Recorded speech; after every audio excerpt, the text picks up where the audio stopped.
لا إله إلا الله محمد رسول الله عليه صلاة الله وآله والأحبة لا إله إلا الله محمد رسول الله عليه صلاة الله وآله والأحبة.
Seiring dengan terbitnya fajar mentari, kami tak pernah lelah memikul risalah ilahi.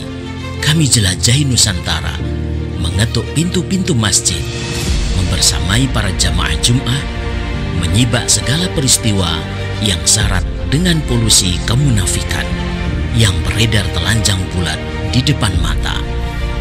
Jari jemari kami terus mengalir merekam semua peristiwa. Kami hadirkan solusi cemerlang yang bersumber dari ideologi Islam kafah dalam sebuah media buletin dakwah kafah yang terbit setiap hari Jumat.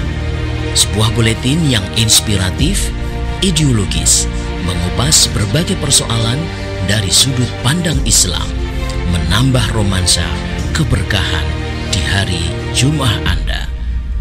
Selamat menyaksikan bedah buletin dakwah kafah bersama saya, Indra Fahrudin, Direktur Rumah Inspirasi Perubahan, hanya di YouTube channel Rumah Inspirasi Perubahan. Bismillahirrahmanirrahim. Assalamualaikum warahmatullahi wabarakatuh. Alhamdulillah wa kafa wa salatu wassalamu ala rasulillahil mustafa wa ala alihi wa sahbihi wa man wafa la hawla wa la quwata illa billahil aliyil azim amma ba'du. Alhamdulillah kaum muslimin dan pemirsa YouTube channel Rumah Inspirasi Perubahan rahimani wa rahimakumullah, kita bersyukur pada Allah bisa kembali diberi kesempatan berizin oleh Allah untuk membersamai Jumat sore Anda yang penuh berkah ini di bedah buletin dakwah kafah edisi 344 ya. Alhamdulillah, pada topik yang menarik yang sama-sama akan kita bedah pada kesempatan sore yang berbahagia ini. Kami selalu berdoa bahwa para pemirsa semuanya selalu dalam keadaan sehat walafiat dan selalu bersemangat dan istiqomah untuk melaksanakan berbagai macam ketaatan, khususnya berjuang, berdakwah di tengah-tengah umat demi tegaknya kehidupan Islam. Alhamdulillah, kami masih terus sampai detik ini diberikan kekuatan oleh Allah untuk terus menyampaikan berbagai macam satu persoalan yang terjadi, dan kita akan sodorkan ke tengah-tengah umat solusi-solusi berdasarkan ideologi Islam. Bagi para pemirsa yang baru saja hadir, silakan untuk subscribe terlebih dahulu, hidupkan lonceng notifikasi, komentar yang positif berkaitan dengan topik yang akan kita bedah. Baik, berarti dakwah kafah edisi 344 di sore hari ini 15 Dzulqa'dah 1445 Hijriah mengambil topik pendidikan, kewajiban, dan kebutuhan. Masya Allah. Hari ini kita akan bicara tentang potret pendidikan di negeri ini, pendidikan nasional, walaupun untuk pembahasannya kita merujuk di beberapa persoalan, khususnya yang terjadi di perguruan tinggi negeri. Ya, kita tahu di bulan-bulan ini adalah kemarin calon mahasiswa uh, sudah banyak melakukan ujian dan tentu di semester baru ini ternyata mereka banyak dikagetkan dengan meningkatnya atau adanya kenaikan uang kuliah tunggal ya atau biaya kuliah tunggal yang kemudian dibahas di perguruan tinggi. Nah, bagaimana sebenarnya pembahasan tentang pendidikan ini dan bagaimana kedudukannya dalam Islam itu yang di topik besar yang akan kita paparkan, kita hadirkan di tengah-tengah umat ini. Baik, tadi sudah kita sampaikan dan kalau kita lihat di beberapa media, sejumlah kampus negeri menaikkan UKT, yaitu UKT ini uang kuliah tunggal. Kalau kita dulu mengenal ada istilah uang semester gitu ya. Bahkan ada perguruan tinggi negeri yang memberlakukan uang pangkal untuk masuk perkuliahan, sudah menentukannya. Keputusan ini bisa memupus ya banyak anak muda yang semula ingin kuliah di perguruan tinggi negeri. Ada beberapa yang ternyata mereka sudah diterima ya di perguruan tinggi, tetapi mereka akhirnya ada yang harus mengundurkan diri karena melihat biaya pendidikan yang sangat melonjak drastis, maka ya akhirnya mereka harus mengundurkan diri. Tentu ini sesuatu hal yang sangat kita sayangkan ya, akan memupus banyak sekali potensi-potensi anak-anak bangsa ini yang mereka seharusnya memiliki kesempatan dan memiliki kemampuan untuk melanjutkan mengenyam pendidikan tinggi, tetapi akhirnya banyak yang pupus. Dan kampus negeri yang dulu dikenal lebih terjangkau dibanding dengan kampus swasta, karena dulu itu kalau namanya negeri itu ya lebih murah dibanding dengan kampus swasta. Kini biayanya malah makin melambung, saling tidak mau kalah yang negeri ini ya.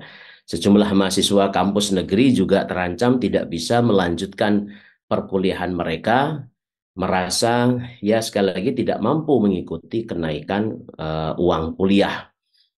Nah, menghadapi kritikan dari berbagai pihak, juga demo dari mahasiswa yang begitu masif beberapa pekan ini, pemerintah melalui Kemendikbudristek ini memberikan tanggapan bahwa pendidikan tinggi ini merupakan kebutuhan tersier yang tidak masuk dalam wajib belajar 12 tahun. Ini sanggahnya ya.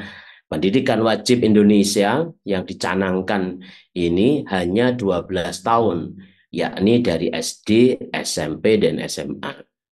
Apa artinya dari apa yang disampaikan oleh Kementerian Pendidikan dan Kebudayaan ini ketika menjawab bahwa kebutuhan perguruan tinggi atau pendidikan tinggi kebutuhan tersier tidak masuk dalam kewajiban 12 tahun, yaitu artinya bahwa pemerintah ini tidak ikut campur. Kalau kamu tidak mampu, ya nggak wajib gitu. Ya jangan dipaksa. Yang wajib itu ya 12 tahun itu dari SD, SMP sampai SMA. Nah, ini menunjukkan semakin mengkonfirmasi kepada kita bahwa dunia pendidikan kita itu sudah diindustrialisasi atau dalam bahasanya adalah liberalisasi dunia pendidikan. Sebagaimana kita ketahui kenaikan biaya UKT, uang kuliah tunggal, ini adalah salah satu dampak liberalisasi perguruan tinggi negeri di tanah air, terutama sejak tahun 2000 melalui Undang-Undang Perguruan Tinggi Negeri Badan Hukum Milik Negara. Kita tahu di tahun 2000 itu disitulah terjadi liberalisasi pendidikan melalui ini, Undang-Undang Perguruan Tinggi Negeri Badan Hukum Milik Negara atau PTN BHMN. Jadi perguruan tinggi yang sekarang ini menjadi statusnya Badan Hukum Milik Negara. Nah, dengan memperlakukan Undang-Undang PTN atau BHMN ini, negara bukan menambah ya, tetapi justru memangkas anggaran biaya pendidikan tinggi ini. Yang seharusnya itu tugas negara itu adalah seharusnya menambah biaya, ini justru malah memangkas anggaran biaya pendidikan tinggi. Lalu untuk menutupi kekurangannya, PTN dan kampus negeri ini diberi otonomi seluas-luasnya untuk mencari sumber dananya sendiri. Sehingga jalan pintas pun akhirnya juga ditempuh. Di antaranya adalah melalui regulasi penerimaan mahasiswa baru dengan menerapkan biaya tinggi. Termasuk sekarang ini mereka di berbagai macam kampus itu membuka jalur-jalur mandiri bagi calon mahasiswa yang mampu membayar mahal, yang mampu merogoh koceknya itu dalam. Nah, justru disinilah makanya eh, tidak harus ya mereka yang mau kuliah istilahnya itu. Tidak harus mereka itu yang pintar. Kalau dulu itu ikon kita kuliah ya pintar begitu. Apalagi di perguruan tinggi negeri dengan eh, harus berjibaku dengan seleksi yang cukup ketat. Kalau sekarang itu kampus sudah banyak membuka jalur-jalur mandiri bagi calon mahasiswa, tentu bagi mereka yang mampu membayar mahal. Nah, di samping itu, para pemirsa, pemerintah ini makin lepas tangan dalam membiayai pendidikan warganya. Ini sangat terlihat dari kecilnya anggaran pendidikan yang hanya 20% dari APBN. Itu pun dana itu harus didistribusikan ke banyak pos pendidikan. Salah satunya adalah Direktorat Pendidikan Tinggi Kemendikbud. Jauh dari cukup untuk membiayai 85% perguruan tinggi negeri di seluruh Indonesia. Nah, inilah pemirsa, kebijakan zalim yang merampas hak banyak rakyat Indonesia untuk bisa masuk perguruan tinggi negeri. Kebijakan ini juga akan mengancam kualitas sumber daya manusia rakyat yang sulit bersaing di dunia internasional. Coba kita lihat di dalam menurut survei Angkatan Kerja Nasional kita tahun 2021, ternyata hanya ada 8,31% penduduk Indonesia dengan pendidikan di level S1 hingga S3. Ya, kalau kita lihat menurut Presiden Jokowi di Vietnam dan Malaysia, rasio lulusan S2 dan S3 terhadap penduduk produktifnya 5 kali lipat dari Indonesia. Ya. Dan cita akhirnya, kalau kita lihat di sini, cita-cita menuju Indonesia emas sepertinya jadi bikin cemas. Yang dicanangkan Indonesia ini akan masuk menjadi Indonesia emas, yang salah satu pilarnya itu adalah pendidikan. Justru dengan kebijakan pendidikan di sekarang ini menjadi justru cemas, sangat sulit untuk bisa diraihnya. Nah, sementara itu di tanah air, berdasarkan tingkat pendidikannya, penduduk bekerja didominasi oleh lulusan SD ke bawah. Ya, jumlahnya mencapai 51,49 juta orang atau menyumbang 36,82% dari total penduduk bekerja di tanah air. Nah, inilah dampak dari liberalisasi pendidikan kita, yang pengelolaan pendidikan itu yang seharusnya itu cara pandangnya adalah cara pandang ria ya, mengurusin ya, tetapi ini cara pandangnya adalah justru dibisniskan, industrialisasi atau bisnis pendidikan, khususnya yang paling seksi istilahnya itu adalah di perguruan tinggi negeri. Nah, bagaimana sebenarnya para pemirsa kita dudukkan pendidikan ini, konteksnya itu adalah nanti juga bagaimana tentang pembiayaan di dalam Islam. Tentu ini banyak sekali para ulama, bahkan karya-karya mereka ketika pertama kali mereka menulis berbagai macam kitab, pasti pertama kali mereka banyak mengupas berkaitan dengan pendidikan Islam, ya. Maka dalam Islam pendidikan ini adalah kewajiban dan sekaligus merupakan kebutuhan utama. Sebagaimana kita pahami, Islam ini adalah satu-satunya sistem kehidupan yang begitu kuat mendorong umatnya ini untuk meraih ilmu, ya, betul-betul untuk meraih ilmu. Kalau kita lihat bagaimana frase ulul albab, yakni orang-orang yang mengerahkan istilahnya akalnya untuk berpikir cemerlang sehingga tertuntun pada keimanan, itu sampai diulang 16 kali di dalam kitabullah, ya. Jadi Masya Allah, ini bagaimana kedudukan ilmu ini menjadi sesuatu hal yang sangat-sangat penting. Bagaimana Allah Subhanahu wa taala berfirman di dalam surah Al-Mujadilah ayat 58, surah yang ke-58 ayat yang ke-11. A'udzu billahi minasyaitonir rajim. Yarfa'illahu alladhina amanu minkum walladhina utul ilma darajatin. Wallahu bima ta'maluna khabir. Allah Subhanahu wa taala meninggikan orang-orang yang beriman dan orang-orang yang berilmu beberapa derajat. Dan Allah Maha tahu atas apa yang kalian kerjakan. Dan juga di samping itu, kewajiban untuk meraih ilmu diantaranya ditetapkan berdasarkan sabda Nabi SAW dalam hadis riwayat Imam Ibnu Majah, "Talabul ilmi fardhatun ala kulli muslimin." Menuntut ilmu, meraih ilmu itu wajib, ya, fardhu atas setiap muslim. Nah, dengan begitu, maka pendidikan dalam Islam bukan pilihan, ya, apalagi kebutuhan tersier, kebutuhan yang tingkat levelnya itu 3, tidak. Tetapi pendidikan dalam Islam ini adalah kebutuhan pokok, bahkan dicanangkan di dalam hadis dan di dalam nas Al-Quran adalah fardhu bagi setiap, ya, wajib. Oleh sebab itu Islam menetapkan 2 tujuan penting pendidikan itu. Yang pertama adalah mendidik setiap muslim supaya menguasai ilmu-ilmu agama atau faqofah Islam yang memang wajib untuk dirinya. Dalam konteks ini disebut sebagai fardhu ain, seperti ilmu akidah, fikih ibadah, dan sebagainya. Yang kedua, tujuan pendidikan adalah mencetak pakar-pakar dalam bidang faqofah atau ilmu agama yang dibutuhkan umat. Jadi yang kebutuhan umat seperti fikih, ahli tafsir, ahli hadis, dan sebagainya.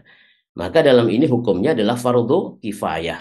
Artinya jika jumlah ulama dalam bidang ini telah mencukupi kebutuhan umat secara keseluruhan, maka barulah gugurlah kewajiban tersebut. Kita bisa melihat dasarnya adalah di dalam surah At-Taubah ayat 122. Ya, a'udzubillahi minasyaitonir rajim, wa ma kana al-mu'minuna liyanfiru kafatan falaula nafara min kulli firqatin minhum ta'ifatun liyatafaqqahu fid-dini wa liyunziru qaumahum idza raja'u ilaihim la'allahum yakhdarun. Tidak sepatutnya bagi kaum mukmin itu pergi semuanya ke medan perang.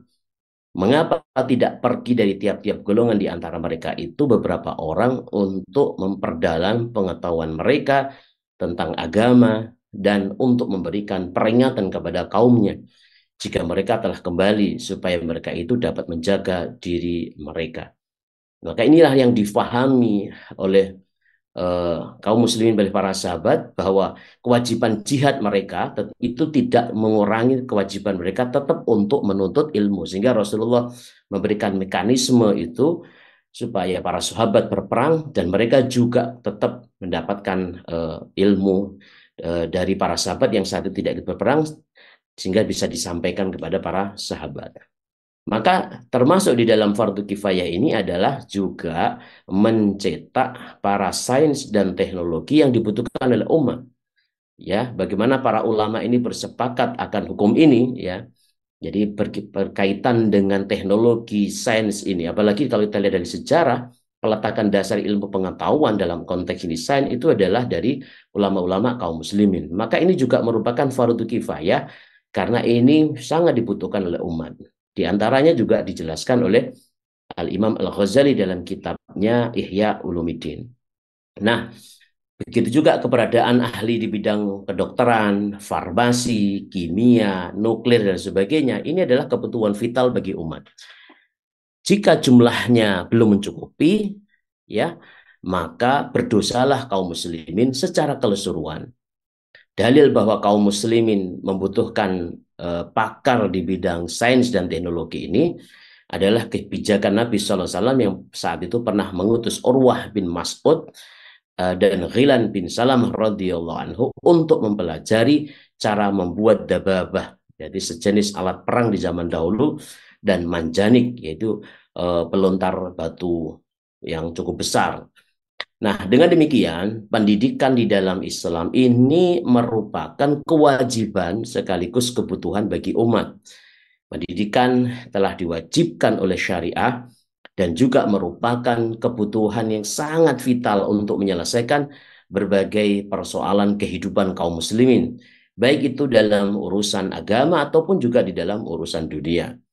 Karena itu pendidikan di dalam Islam ini bukanlah kebutuhan tersier atau kebutuhan yang nanti hanya berputar pada kepentingan orang-orang kaya saja.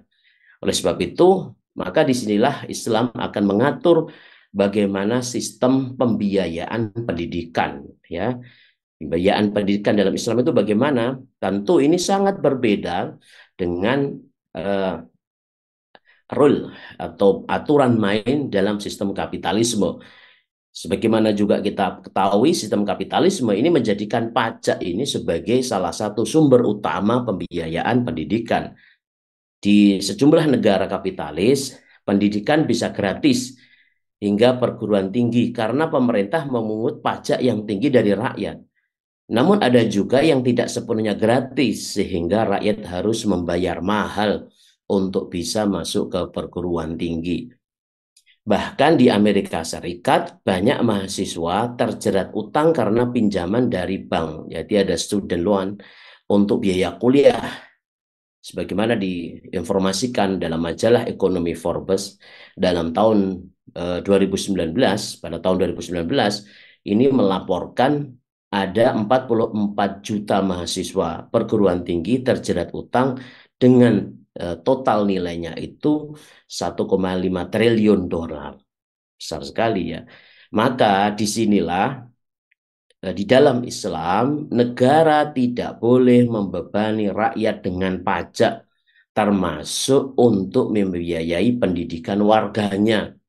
Pasalnya memang Islam ini sudah menetapkan pos-pos sumber pembiayaan pendidikan sesuai dengan hukum syariat. Kita akan bisa lihat pemirsa ada beberapa pos ya sumber pembiayaan di dalam Islam. Yang pertama adalah memang warga secara mandiri. Artinya individu rakyat membiayai dirinya untuk bisa mendapatkan pendidikan. Dan harta yang dikeluarkan untuk meraih ilmu itu akan menjadi pahala yang besar baginya. Yang kedua itu adalah infak atau donasi serta wakaf dari umat untuk keperluan pendidikan baik sarana dan prasarana maupun biaya hidup para guru dan para pelajarnya. Maka disinilah Islam mendorong kaum muslimin untuk menolong mereka yang membutuhkan. Dalilnya adalah kita bisa melihat dari poin kedua ini adalah dalam hadis riwayat Imam Ahmad, man salaka tariqan yatlubu, dalam riwayat lain disebut yaltamizu fihi ilman salakallahu bihi tariqan ilal jannah atau sahalallahu bihi tariqan ilal jannah. Siapa saja yang menempuh jalan untuk meraih ilmu, maka Allah akan memudahkan bagi dirinya jalan menuju surga. Jadi kalau dia bersungguh-sungguh itu tentu dengan salah satu dengan harta dia, kesungguhan itu, maka Allah akan memudahkan kepada surga. Karena memang ilmu itu, jalan menuju ilmu adalah pintu untuk yang paling mudah untuk menempuh surga. Baik, yang ketiga itu adalah biaya pembiayaan dari negara. Dan inilah porsi yang terbesar, ya, karena negara sangat konsen bertanggung jawab untuk itu. Syariat Islam mewajibkan negara untuk menjamin penyelenggaraan pendidikan, pembangunan infrastruktur, menggaji pegawai dan tenaga pengajar, termasuk asrama dan kebutuhan hidup para pelajarnya. Di mana Rasulullah SAW bersabda, al-imamu ra'in wa huwa mas'ulun an ra'iyatihi.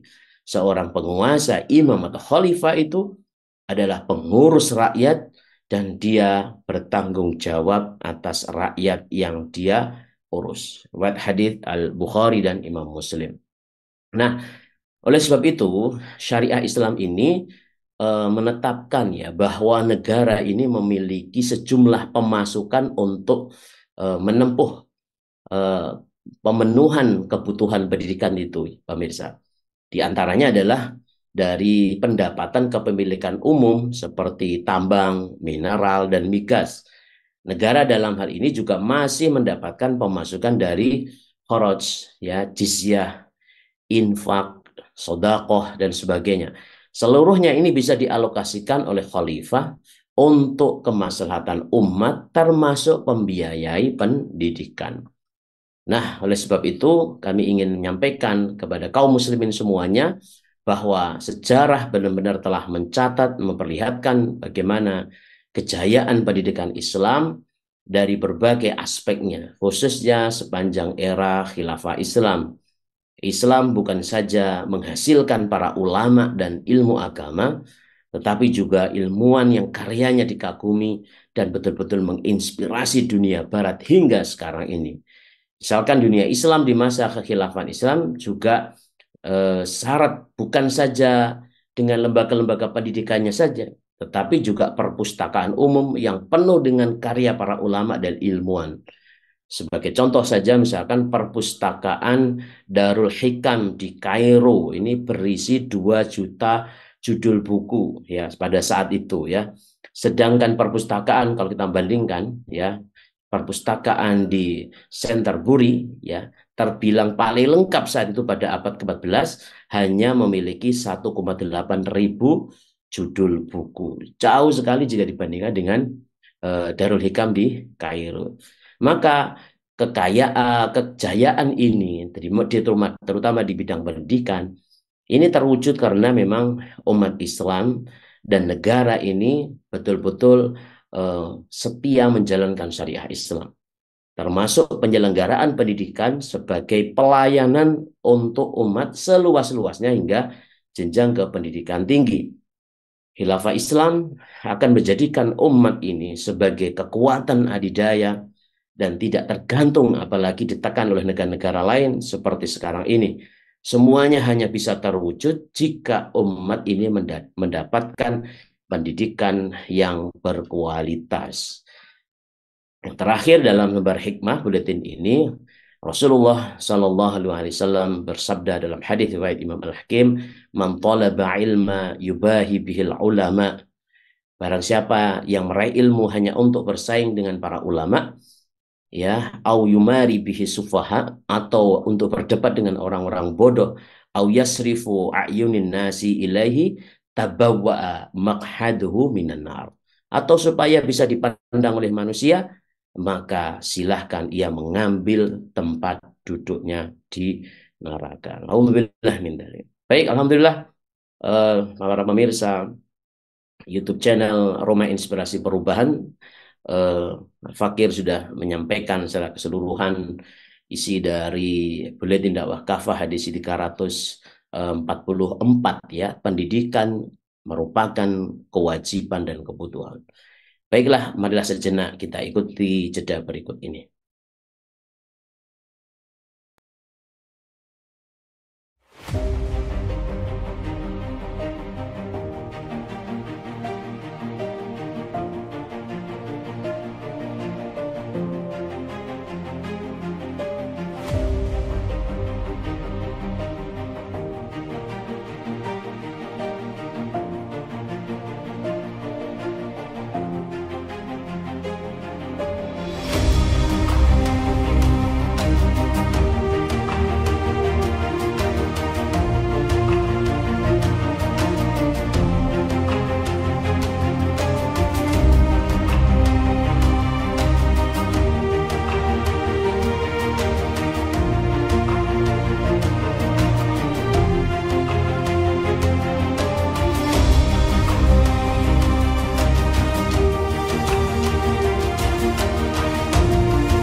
Alhamdulillah Rabbil Alamin, jazakumullahu khairan ahsanal jaza.